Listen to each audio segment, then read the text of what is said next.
Thank you. Welcome and good afternoon to the Development Permit Panel on August the 11th, 2021. I will first do the introduction of the panel. My name is Cecilia Asham. I'm the acting chair. I am the General Manager of Community Safety. With me today is Mr. James Cooper, the Director of Building Approvals. James, if you don't mind putting your camera on, that would be great. And Milton Chen, Director of Engineering. And with us today, there is staff, Mr. Wayne Craig, and other planners are also in the room to answer questions as required.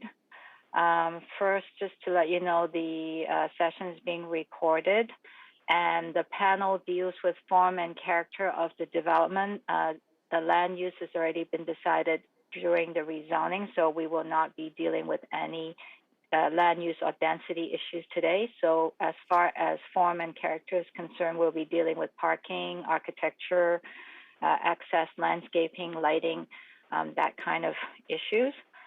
And the order of business today will be the proponent will first do a presentation, and then we will ask staff for some comments, and it will give the opportunity of the panel members to ask some questions.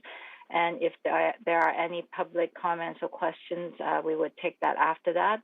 And the clerk will also let us know if there are any letters submitted to the panel.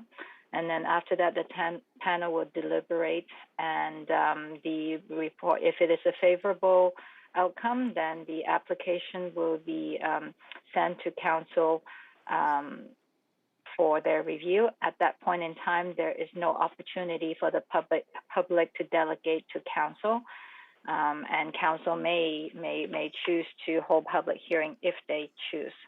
So with that, I will hand it over to the first, let's first adopt the minute. Can I have a mover and a seconder for that? Any additions and alterations to the minutes? All those in favor?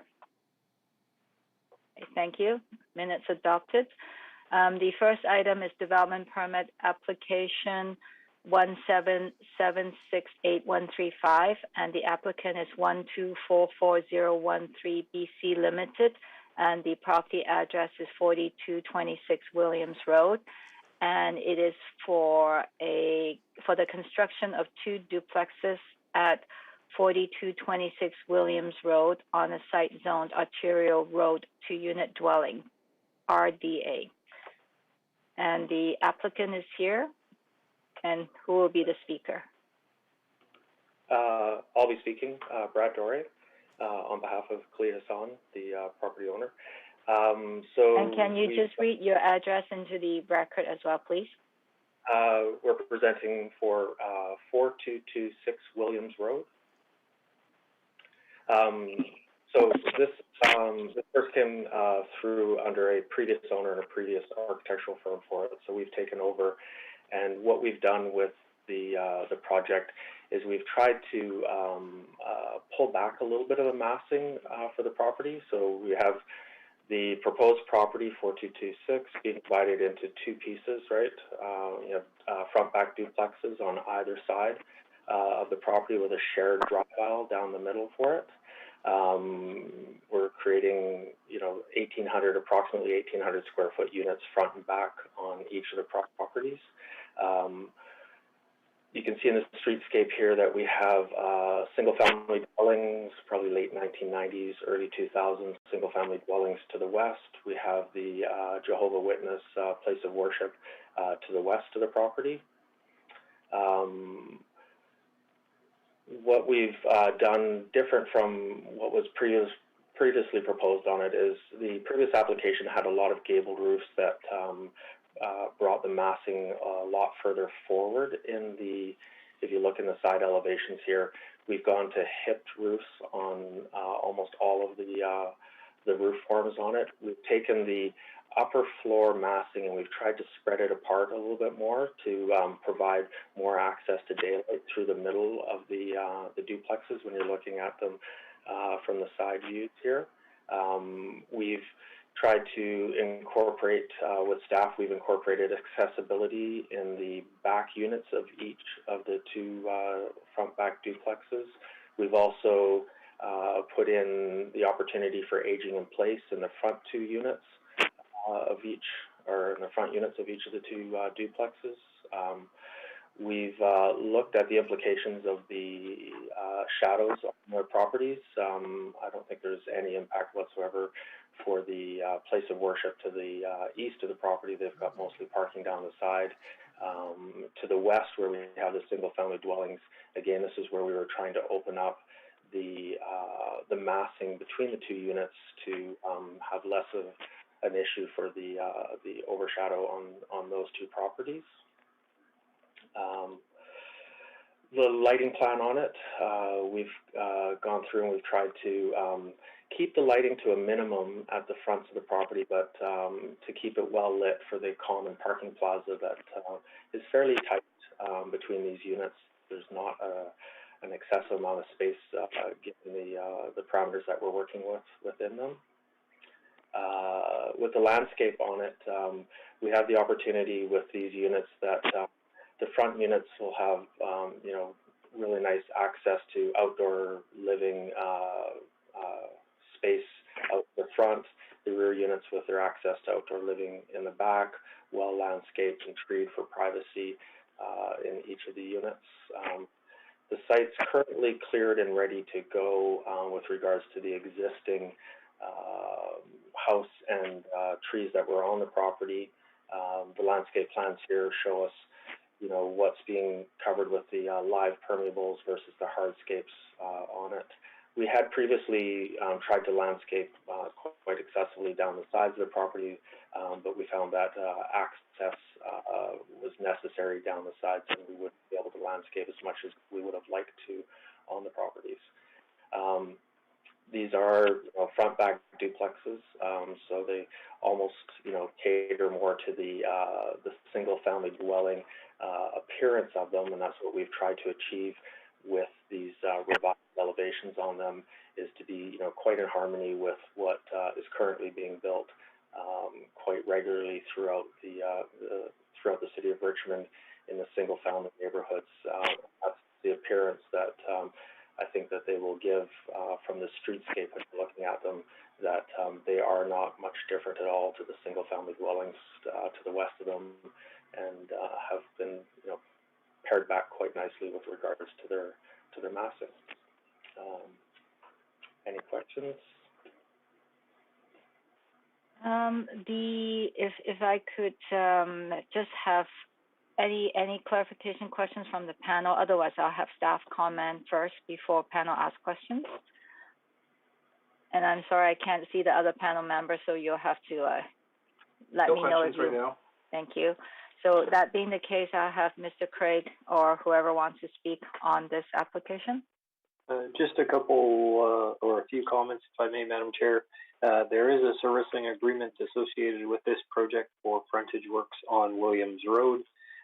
The development is required to achieve BC Energy Step Code Level 3, and there is one visitor parking stall that is provided on site for shared use of all the dwelling units. Thank you, Mr. Craig. If I could just start with a couple of questions. The landscape drawings show that there were some trees that were on site. I believe they have been removed. And was that taken care of at rezoning? Through the chair, that is correct. The on-site tree removal and retention was assessed through the rezoning process. And the garbage and recycling pickup is as if they are single family, they'll be done at the curb? Through the chair, yes, that is correct. Brad, could you just maybe stop flipping through the drawings? Sorry, going to the site plan here for you. Yeah, so there is a temporary storage area out front of the property for curbside pickup. During non-pickup days, the garbage and recycling would be stored within the individual garages of each of the units. Okay. And could you, again, I know you went through it quite quickly, the site is covered mostly by building just because of the built form. Can you just talk about the permeable surface versus other pavings are permeable paving? Is that what I'm seeing? The permeable surfaces for this property are within the required yards at the rear yards and at the front yards. The opportunities that were lost out on for permeabilities were on the side yards, which in single-family dwelling we don't typically count that into our permeable calculations as it is, and then purely for access we have to have the parking plaza down the middle to provide access. And that paving material is non-porous then? Those are, I believe, to be pavers through there and not pavement on it. Okay. Yeah. Thank you. I will let other members of the board come in. Just one question. You mentioned that you had tried to open up the second floor to provide more light to the houses on the west. Is there any opportunity to maybe break up the monoscape? I'm not sure if it's all one color on that side, but right now it's still fairly imposing length along the entire property line. So is there any opportunity to use a different color palette or something just to break something up there? To use a different color palette on it towards the neighboring properties. The intent was that these properties were done these buildings were done in a stucco, a very light sort of classical color of stuccoing on it. To break it up, it is a continuous wall down this side here, so the opportunities to break up the color scheme on it might be achieved where you've got different massing at this upper level or something here. On the interior side, the use of the colors in the doors and the windows would help break it up. Are you thinking more for the side of the building facing the neighbors as opposed to more for the side facing the neighbor, not so much on the interior side? It would be challenging, I guess, in the sense of where do you choose to break those color forms up, because there's not a lot of opportunity for variation in the walls here. So you've got almost continuous wall between these upper floors, this lower floor across. You've got a little break here and a little bit of a break here where you'd have the opportunity to change up color on it, but not a lot. We could, work with two different tones within that stucco scheme if necessary. Okay. So just something to consider. Okay. James, you are on mute if you are speaking.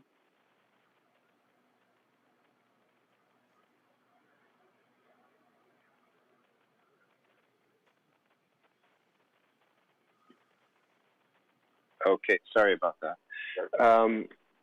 Bradley, is there an opportunity to ease? I'm talking about the west wall facing the single-family home. Is there an opportunity to either shorten or push the garage section of that one continuous wall on the first floor inward about 6 inches? That will give you a shadow line, and that would give you an opportunity to change color or material. If it was something as small as 6 inches, I'm sure we could probably accommodate it. The turning radiuses on the interior plaza are very tight as it is. Really? Yeah. If it was really felt to be necessary, we could, do a 6-inch return on it to change up that color palette in there. But it would be just a question of compromise to the garage parking spaces and the interior parking plaza. Okay, so perhaps my suggestion is, rather than getting into a solution right now at the panel, is that we give direction to staff to work with the applicant to articulate which side, the west side? The west side, yes. The west side facade, either through architectural detailing, color, material.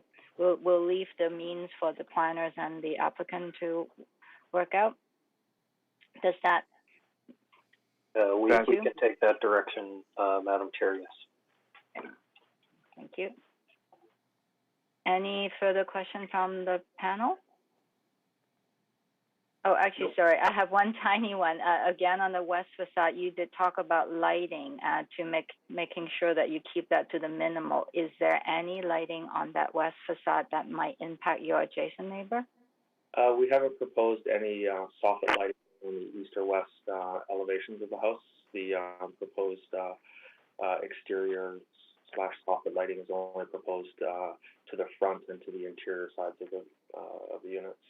Okay, and then at nighttime, I assume that the side yards will either be gated, or, like there will be not, people wouldn't be able to access it. Now that there's no light, the concern is with septet issues, so it would be gated and it wouldn't be something that somebody could easily access into? It would not be accessible. It would be fenced off in private property. Okay, thank you. Is there any, well, I think there's no public in the Zoom meeting, is that right, Mr. Clerk? That's right, Madam Chair. Are there any letters that need to be read into the record? We have no letters, Madam Chair. Thank you. So that leads us to panel deliberation. I guess I'll start off. I mean, these kind of duplex sites are still quite new to the city of Richmond, so everyone that we put forward that sets a good architectural example will make the next one easier and more acceptable to the community. So I appreciate that you guys have done quite a lot to articulate the buildings and such. The long west facade is still a bit of a concern for us, so we hope that you take that into advisement and work with staff to improve that even further. Anything to add, other panel members? None from me, Madam Chair. Thank you. With that, then may I have somebody move the recommendation to send this to council? Move. Seconder? Second. All those in favor? Okay. Aye. Thank you. Done. You guys have this. It will be, please work with staff, and then when it is ready, staff will arrange for this to go to council for council's consideration. Thank you. Okay, thank you. Thank you. And then we'll give a couple of minutes for the next one to set up. And while they're doing that, I will just read out the application. It's for development permit DV 19-873160, and the applicant is Open Road Auto Group Limited, and the property location is 13251 Smallwood Place, and this is a development variance permit to vary the provision of the minimum setback from the west property line from 3.0 meter to 0.96 meter to permit the retention of an existing detached car wash building at 13251 Smallwood Place.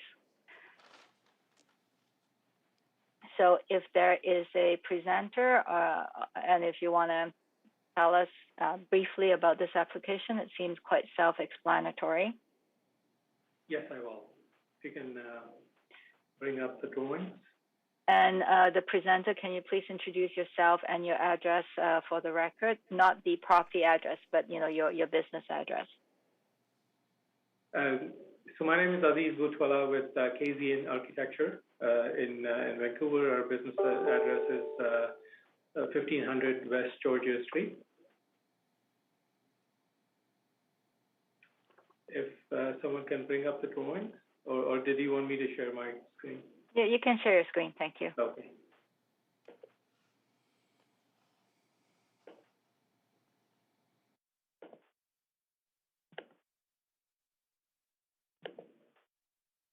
Okay. Can you see my screen? Yes. So this is just an aerial view of the project that's under consideration. It's a little unprecedented, this development permit request. So this is the building in question, which is an existing car wash on the Hyundai dealership, and we've been working, and the construction on this site has now started for another dealership. What it is so when we were doing this building, we went in and got a permit for redoing the consolidating the lots. So this line that you're seeing at an angle was the original property line, and as part of the lot consolidation, the property line was the new property line is this vertical line, which has now been approved. What that did is when you look at it in detail, so this is now the new property line. This is the existing car wash. This dashed line that you're seeing here is the 3-meter setback that's required by bylaw, and so part of the building, as you can see, is kind of encroaching the required setback, and that's the variance that we're looking for. From a constructability issue, this wall is currently a concrete block wall. Now this is not designed by Kasian. It's an existing building on site. So we don't really know the construction, but we know that it's a concrete block wall, and by virtue of being a concrete block wall, in all likelihood, it meets a 2-hour rating requirement. And the building, the actual dealership on this side is significantly away from the property line. So that's the variance that we're looking for this piece that's encroaching into the setback, and is just at about 0.9 meters away.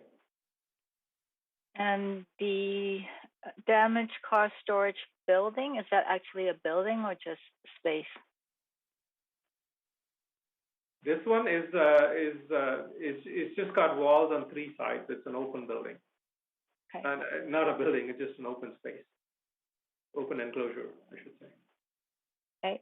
Are there any questions, clarification questions from the panel?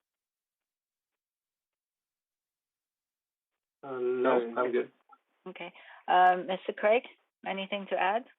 Just one comment, Madam Chair. Prior to this development permit or development variance permit being advanced to council for consideration, should the panel do so today, the applicant will be required to confirm the fire rating acceptability of that wall. Okay, thank you. Being that this is really making an existing, self-created existing non-conforming situation approved by a development permit variance, I am assuming there's nobody here to speak to that, Mr. Chair. Mr. Clerk. That's correct, Madam Chair. Any letters? No letters, Madam Chair. Okay. In that case, I won't go long into this one. Again, this is making an existing situation conforming through a development variance permit. Unless somebody have any objections, I am just going to ask somebody to move the staff recommendations. Move. A seconder, please. So second. All those call the question. All those in favor?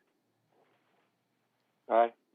Thank you. So it's carried, and so you have that, Aziz. So thank you. Thank you very much. Appreciate it. All right. And then again, we'll let the next applicant do a setup. And while they're doing that, I will read out the development permit. It's development permit 19-881156. And the applicant is Minoru View Homes Limited. And the property location is 5740, 5760, and 5800 Minoru Boulevard.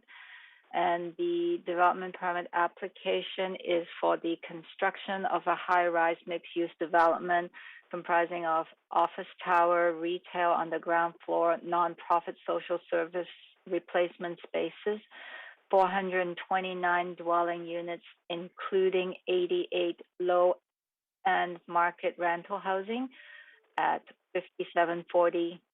Well, we already have the address.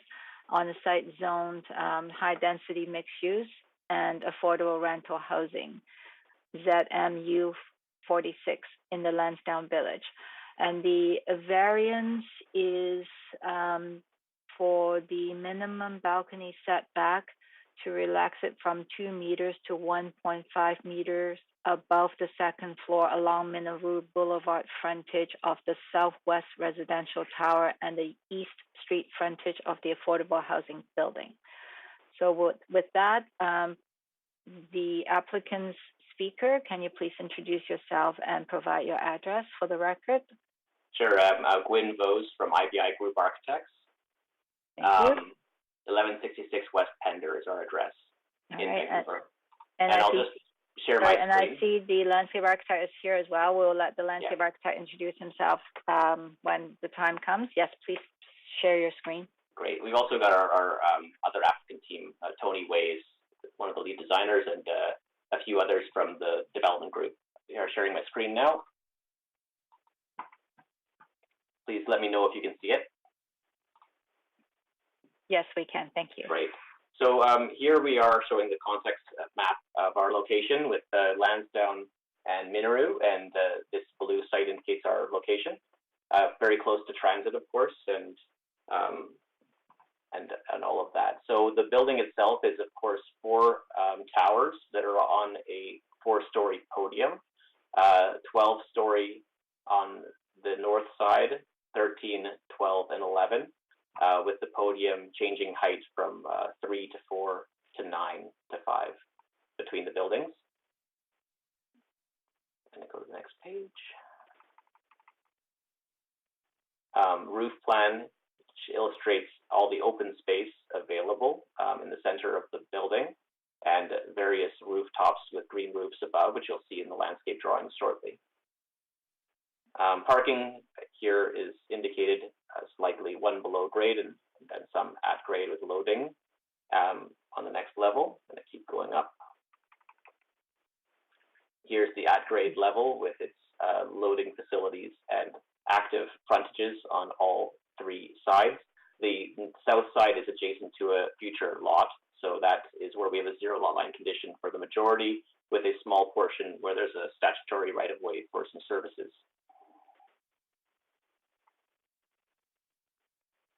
Okay, next page.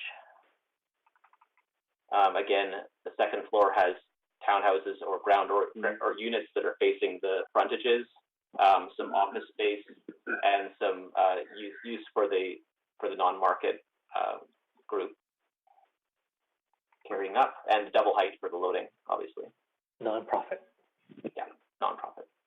And can you show where the entrances to all of the different towers are? Of course. Here, I'll scroll down 2 floors to the ground level. And Tony, take it away. Sure. So for Tower 1, let's start with the office tower. You can see at the purple there in the northeast corner. That would be your office lobby, located purposely closest to the SkyTrain to the station there. And then residential Tower 1, it's in the northeast corner, right behind the orange CRU with the yellow shaded area there.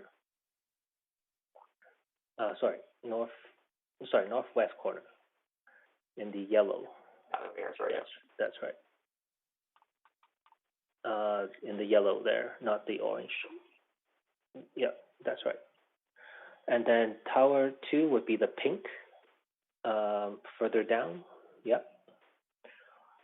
And then we have Tower 3, the market lobby, being in the green.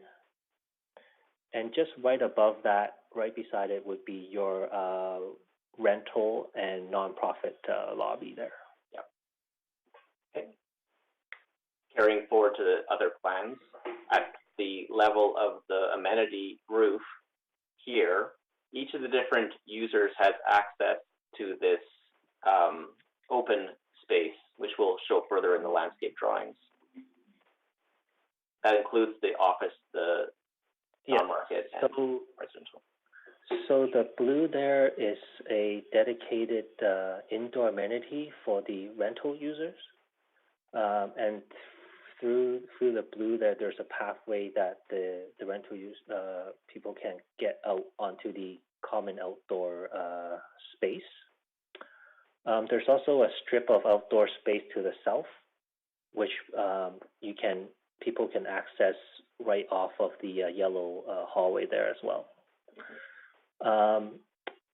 The gray indoor amenity space in the southwest corner, that is a dedicated for market users, but they also can walk out to the common outdoor amenity space in the center, as well as the south strip on the landscape there. And then the large kind of pink indoor area, that's about 5,700 something square feet of indoor amenity space that everyone can use. Every residential user can use, rental or market. So people have certain private spaces and as well as shared spaces.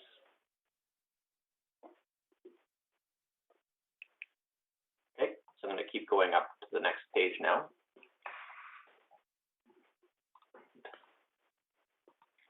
There we go.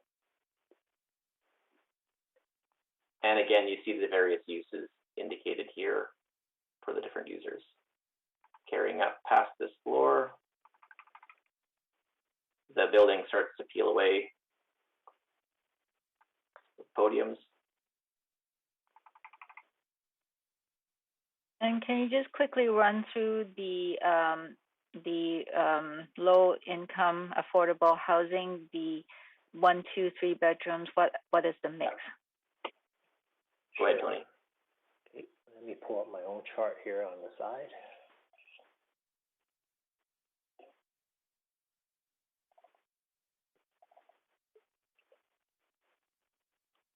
It's a complicated part. I need to find the right table here. 1 second. So the 88 units, we have 47% studio plus 1 bed and 53% 2 bed or 3 bedrooms. Okay. Carrying on, we see the 4 tower components of the project. And then we move up to the roof plan, followed by the views of the building. And now the building itself is mostly a window wall construction with glass clear and some spandrel glass in a darker tone, as well as the wood paneling in a paint tone, as well as some metal panel with wood material in it. Those are all kind of, there's also some various metallic text tones for feature areas of the project. Next page, showing the view from the northwest corner, looking at the retail along that main street, and the office building on the left versus residential on the right. The courtyard podium space has a multitude of uses, including children's play. And there's opportunities for public art that are shown on the street, which obviously also has a substantial public realm that landscape can get into in a moment. Again, viewing each of the different buildings has a unique character, so there's a varied streetscape on all 4 sides. With obviously with main entrances having particular interest.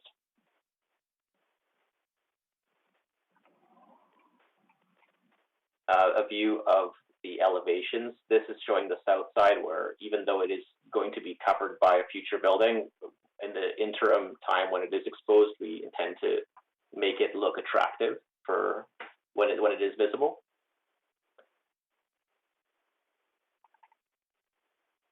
The view from the east, showing the office and the residential. The rental podium. Yeah. And yeah, if you have anything else to add, Tony, feel free.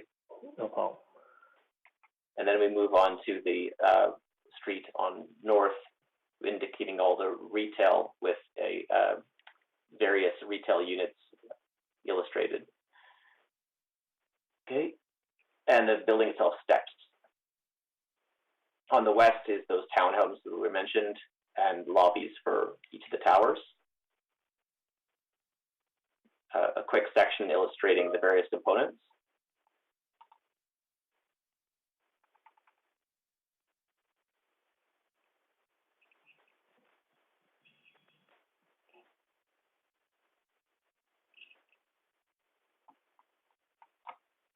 Oh, I think I went too far.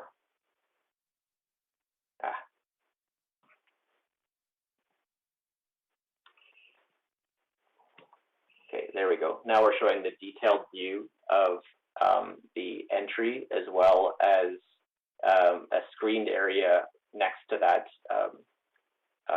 little SRW for services along the side, where we're intending to have a decorative element added.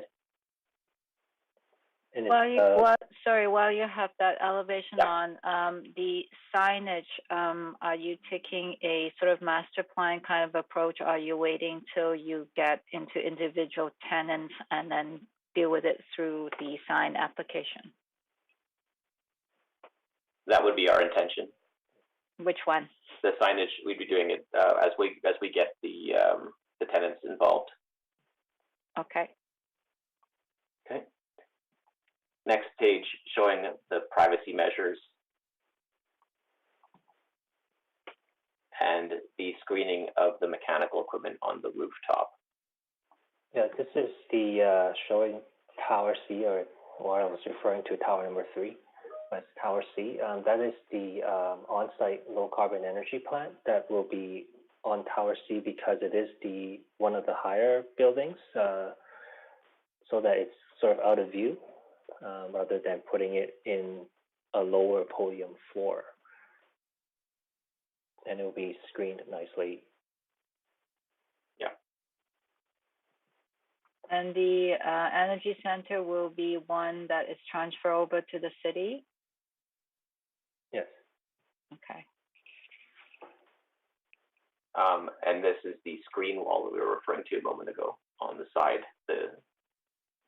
Yes, the idea here is that it's the vertical metal pieces. They are rotated or configured in different ways so that as people move by or walk at the new street from one end to the other, there's a sense of movement. Plus, it's backlit, so that at night it's more of a friendlier place. And it obscures some mechanical equipment that's required along that edge. Yeah. Now we're into the signage plan. So Tony, you can speak to that. No, it's just all the different types of signage that we have, so that it addresses, people on the street. And again, this would be at the master plan level. Yeah, looking from the sign from the SkyTrain, for example, or from someone that's driving in, just different types of signages. And of course, this was the model that was presented at the ADP some time ago, and it's a little bit old compared to the new drawings. Mm-hmm. And we can move on to landscape, I believe, at this point. Yeah. Peter, would you like us to share your presentation, or would you like to share your own screen? I'd like you guys to share our presentation, please. Okay.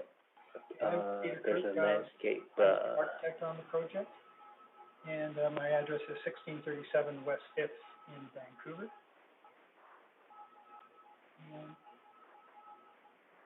Tony, can you direct me to where those file is located?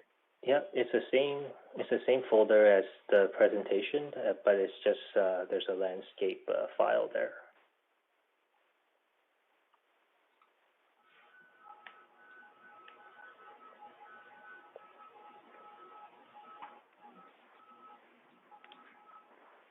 There we go.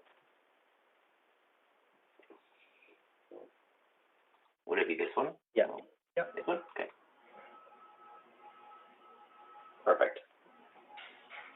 Okay. The way the landscape drawings have been broken down, we start from the ground floor and work our way to the roof. This overall ground floor site plan shows the Lansdowne and Minaroo boulevard frontages. So really, there's three street frontages. Minneru Boulevard will have street trees, bike lane, sidewalk, and then there's those townhomes along Minneru to provide eyes on the street, as well as several building entrances that Gwen discussed. On Lansdowne, we'll have the streetscape development plus part of the Lansdowne linear park system, which is something we've been working on staff with quite extensively over the last couple of years. So I think that becomes a highlight for the project. And then immediately adjacent to that, of course, are the commercial uses of the building, as well as the entrances off of the two corners of the building, one for the office and one for the residential components. And then there's the street frontage along the lane as well. Peter, can you just clarify what is term lane right now? Is that, it looks like it's going to become a full street at some point? That's correct. It becomes a future road, yes. Okay. So that's treated as a street frontage then?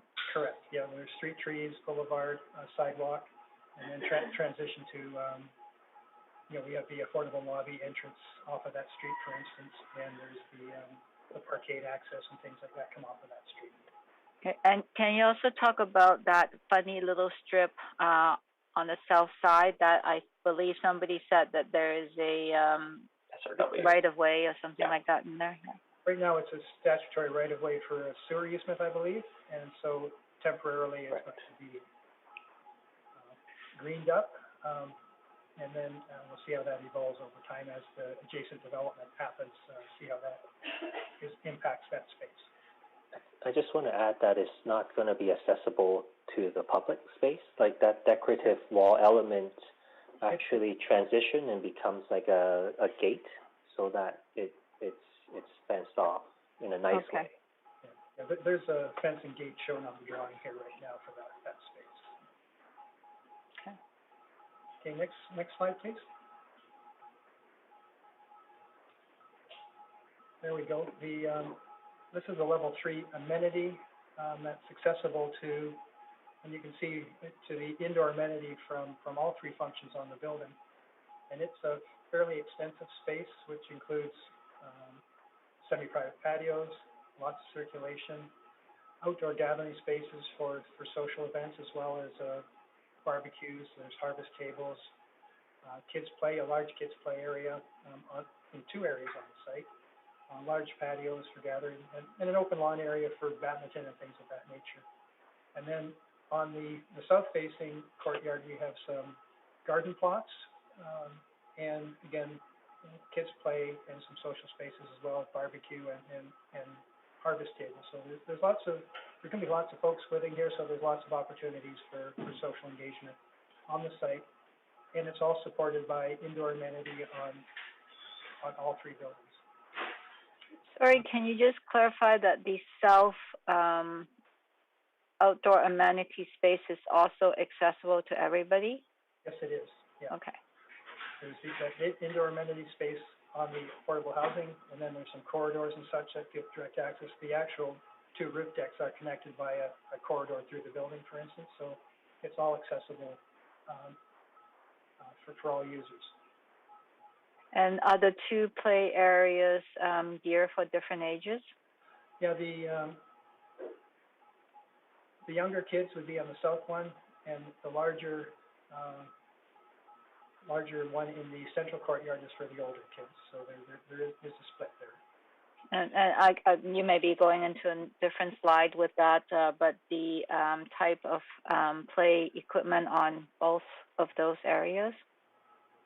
Yeah, I didn't have a slide here to go into detail what they are. It is on our DP drawings. But if you look at the larger kids play area, definitely there's climbers and slides, forts. So it's really geared towards the active play. And the smaller kids play area, there is some grade change there. So there's some incorporated slides into the landscape. And then there are some play elements which are geared, to the younger kids, little toys and things of that nature. Okay. Next slide, please.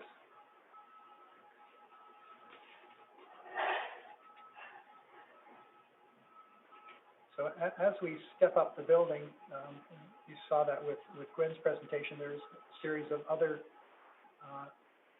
shoulders of the building that create opportunities for either outdoor patio spaces, like you can see here on this one off of the residential building, extensive green roofs, and then on this roof we have one that's attached to the office building, so it becomes the outdoor social space for that office component, for instance. And then any other time we have a little shoulder, it's either partially patio space and extensive green roofs. And if we march our way up the building now with the next few slides, you can see how those spaces progress.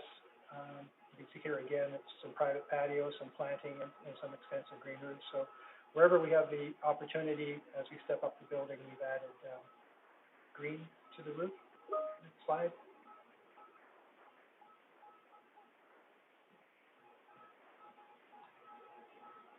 Again, more of a detailed shot of how those outdoor patio spaces, planting, and green roof would work. That's on your level 6. Next, please.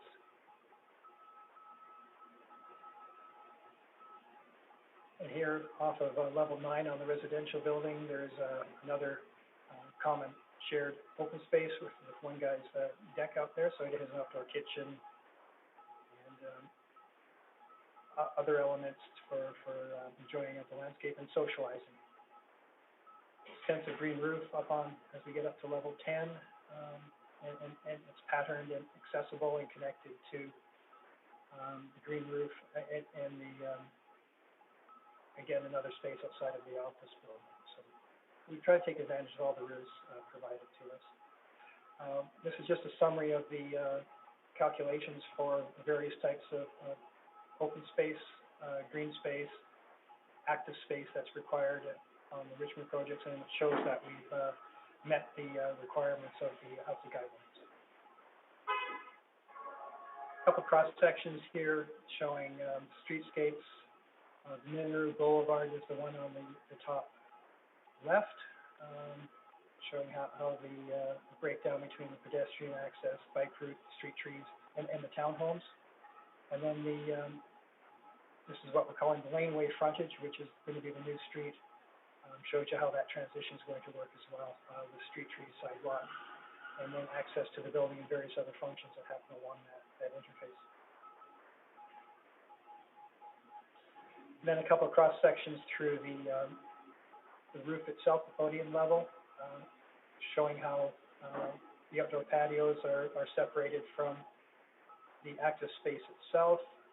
Plenty of growing medium for the trees, so they'll actually be able to reach their full potential as a tree. And we have, it gives an idea here of the kids' play area. We're looking at some fairly good structures so that it deals with older kids and they can have a good play experience out there. And then the lower slide gives you a little bit more of some of the outdoor gathering social spaces, so landscape, and some catenary lighting and things of that nature. So there's spaces that would be active and usable in the evenings during the better weather of the year. I think that's it. Great, thank you. Yeah. Sorry, Peter, while you're there, one question. Is there going to be irrigation for this project, including the street trees? My recommendation is everything is to be irrigated. If the city lets us irrigate the street trees, we will irrigate them as well. Yeah, I think Richmond does allow it. Yeah. So yes, they will be irrigated. Okay. Especially this year is a good example of why we do that. Yeah. And maybe it's a question to staff. The large swath of green space that's dedicated to the city on the Lansdowne side, is that going to be taken care of under this DP, or is that going to be in the servicing agreement? Through the chair, it will be part of the servicing agreement. Okay, thank you. And sorry, is there a public art opportunity for either on the building or in the green space? My understanding is that the client went cash in lieu instead of public art. Someone can correct me if I'm wrong. No, that's correct. We did detail this art structure on the corner that we've been working with staff on. Their intent there is to use that structure to hang art from, and So that's really the contribution, and that's all part of that linear park system. Okay. Before I hand it over to staff, seeing that I started already, do the other panel members have questions to the applicant? I have a few, Madam Chair. Has there been an opportunity to look at further articulation of the top floors on some of the residential towers? They look somewhat truncated at their uppermost level. Has there been an opportunity to see if that uppermost floor can be differentiated to provide a more definitive terminus to the vertical limits of those residential buildings? We didn't think about approaching it that way. We do have 4 towers at various heights, with the tallest tower having a larger or a different shape on the very top because of the machinery up there. So that gave some sculptural kind of variety to the tower forms on the very top. And the office tower, of course, itself has a terracing form there. So we thought that was enough, and really the only 2 tower left, which is Tower A and B, are the same in terms of its sculpting on the top, but they are at different levels. So we thought that would be enough in terms of variation. And of course, you have the podiums that are also stepping at different heights to accompany that. And also the rental is more of a long podium building with its own different balcony configurations. So we thought also that would be enough as a variation in our minds anyway. So I just make the observation that the roof covering for the uppermost balconies look just like a balcony. Is there an opportunity to vary that? Is there an opportunity to make that a little different? Than I'm looking at page 26, views - 3D model, and I see that there is the roof coverings to lend shelter to the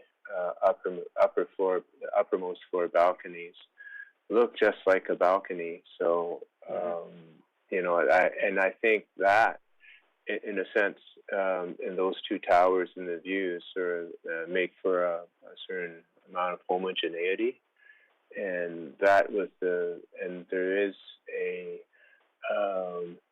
uniformity of the way the buildings are terminated at the parapet. I think those 2 things, my suggestion is that it would be to have a study and to see if there's ways of maybe forming a different way of terminating the top of the building or celebrating the top of the building.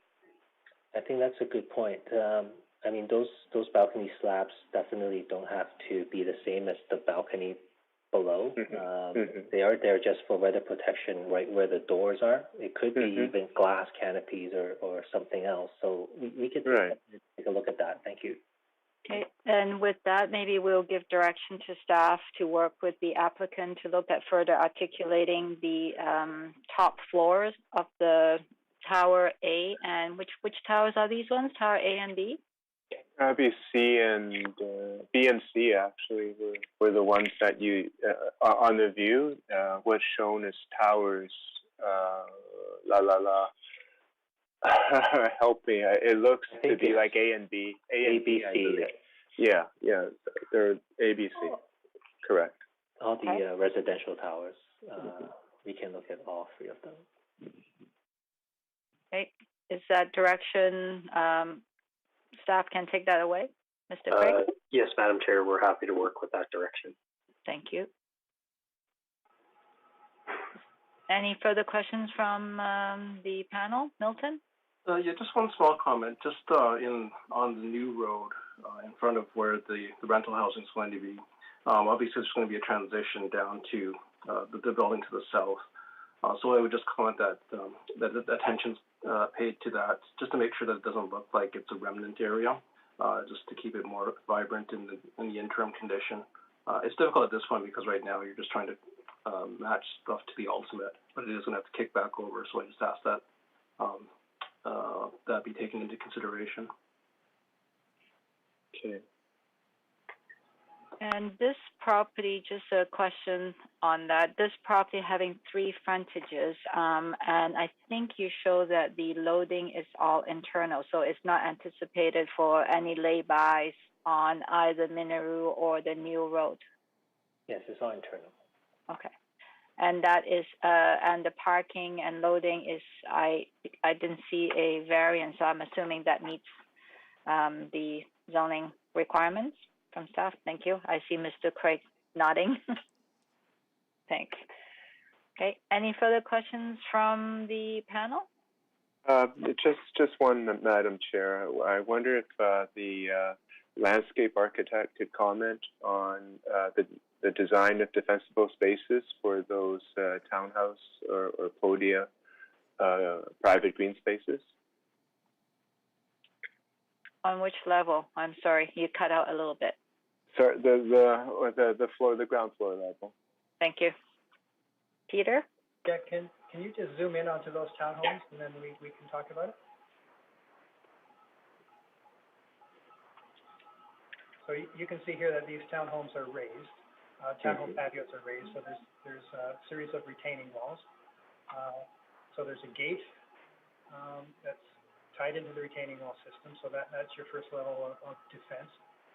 There's a fair grade change, so the patios are raised. Mm-hmm. So that, and then there'll be a hedge around it, of course, and a guardrail to enclose the space. And a privacy screen. So, you know, Mm-hmm. so you'll be able to see the front door is just a little bit off sequence, sort of in the next where the note says patio. There's the front door right there. Okay. So from the street, you'll be able to see the front door and a light at the front door. So, so yeah, this is kind of the goal that we try to achieve. Some like a 2-foot grade difference minimum from the street. And so it's clearly defined, gate, fence, hedge, and reasonable visual access. So from a septet perspective, I think we addressed that. And there's and those steps would be lit at night, eh? Yeah, you can see we have some step lights there. Okay. The yellow on the drawing are step lights. Okay. Right. And there'll be a porch light as well, of course. Okay. Nicely done. Thank you. Any further questions from the panel? Okay, that being the case, Mr. Craig, anything, staff comments to add or clarifications, please? Yes, Madam Chair, a number of comments, if I may. There is a substantial servicing agreement associated with this project for the frontage improvements along the 3 roads, as well as the construction of the Lansdowne Linear Parkway. The consolidated affordable housing building and location were approved through the council rezoning process. The co-location of the affordable housing is consistent with the city's affordable housing strategy, provided there is a nonprofit operator for the housing, which is the case in this development. We appreciate the applicant's efforts to include the extensive green roofs throughout various roof levels on this. This project will also be providing some affordable nonprofit office space that was previously occupied by 2 nonprofit tenants that are on the site. Those 2 nonprofits will be provided first right of refusal to occupy that space should they wish. Legal agreements will ensure that rent levels are 50% of market levels. the office space will be subject to a legal agreement that will limit subdivision or stratification to a floor-by-floor basis, in keeping with the council rezoning approval. There is a significant transportation demand management program associated with this project. Some of the initiatives included in that package are 2 car share spaces and vehicles, a transit pass program for the affordable housing tenants, increased bicycle parking, and end-of-trip facilities for the commercial users and bicycle maintenance space for the residents. The last item I would note is that the development has been designed to achieve the city's aircraft noise-sensitive development requirements and the CMHC internal noise standards. And Mr. Craig, if I remember correctly, this development originally have not as many affordable units. That changed during rezoning at some point? That is correct. The city's affordable housing strategy requires 10% of the residential floor area to be provided as affordable housing units. This project is actually providing 20% of the residential floor area as affordable housing units. And again, that was negotiated through the rezoning process. Thank you. So with that, Mr. Clerk, is there anybody in the Zoom to comment? We have no delegation from members of the public, Madam Chair. And letters? We have no letters as well, Madam Chair. Thank you. And with that, I mean, this project's been, ongoing for a little while, and it's been sent back at rezoning to provide additional affordable housing units. I think overall, it achieves a lot of the city's goals with affordable housing, a nonprofit office space, and such. So it will be a good addition to the city. And I suppose with the addition of the density to accommodate the affordable housing, the building bumped out a little bit. So it's and I think there's some height limitation as well. So they're not so much towers, but mid-rise and stepping up to the 43 meters. Suzanne, remind me, 43? 45, Madam Chair. 40, thank you, Suzanne. 45 meters. So, it gives it a little bit of variation as well. So with that, I think, it's a project. Certainly I could move the staff, but I mean, I would like to see it going to council for council to look at. So could I have somebody move the staff recommendation? So moved. Second? Second. Thank you. All those in favor? Thank you.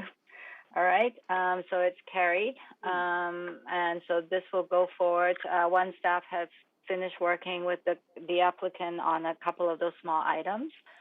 And so any new business? No new business, Madam Chair. And the next development permit meeting date is August the 25th, Mr. Craig? That is correct. Thank you. So if I could have somebody move adjournment? Move. Seconded. Thank you. Adjourned. Thank you, everybody.